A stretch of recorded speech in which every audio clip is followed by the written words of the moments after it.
Testament again notes carefully that touching his human ancestry, Jesus belonged to the tribe of Judah and was therefore qualified to be the Lion of Judah, the King of Kings, and the Lord of Lords, in fulfilling the prophecies of the Messiah in the Old Testament.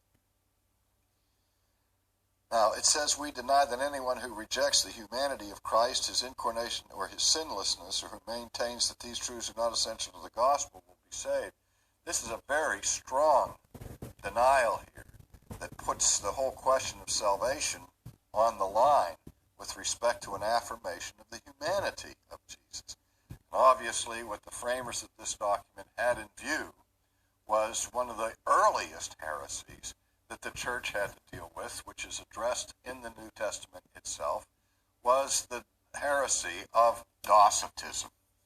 And the Docetists, who were influenced by Greek philosophy and a negative view of physical things, denied that Jesus had a real human body because they believed that it was inconceivable that deity could ever become united with human flesh, because that which is physical is inherently imperfect. And so the real scandal and stumbling block to the Greek was not so much the resurrection as it was the incarnation.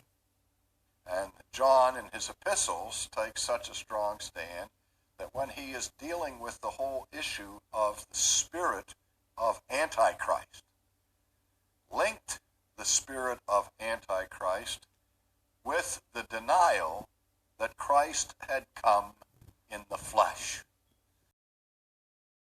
John to the New Testament writers that anyone who denied the true incarnation of God and the true humanity of Jesus was of the Antichrist.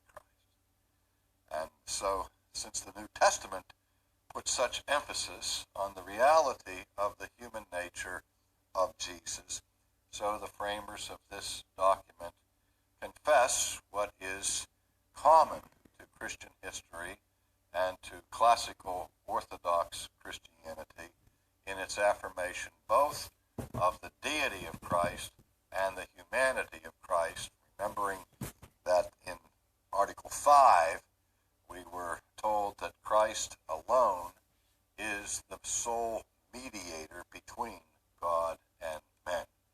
And that is because he alone is the one who bears two natures, a divine nature and a human nature. When we look at the history of Christianity, we see that there are 4 centuries in which the deity of Christ has come under sharp attack.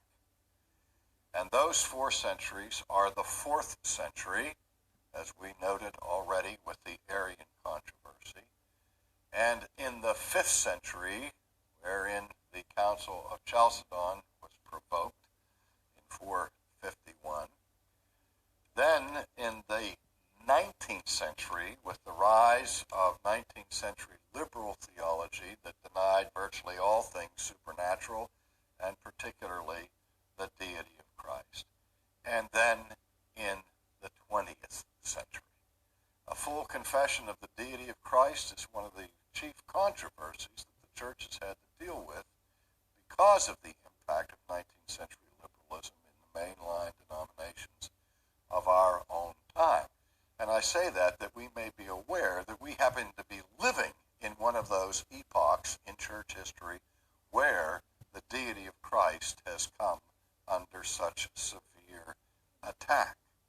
And the tendency is, among evangelicals or conservatives, in their zeal to maintain their affirmation of the deity of Christ against those who would reduce Christ simply to a human being, the tendency there is to obscure the reality of his humanity. And we must be careful at all times not to have a view of Jesus in which his deity is either absorbed by his humanity or his humanity is absorbed by his deity. We must maintain both his deity and humanity. For more information about Ligonier Ministries, call 1-800-435-4343.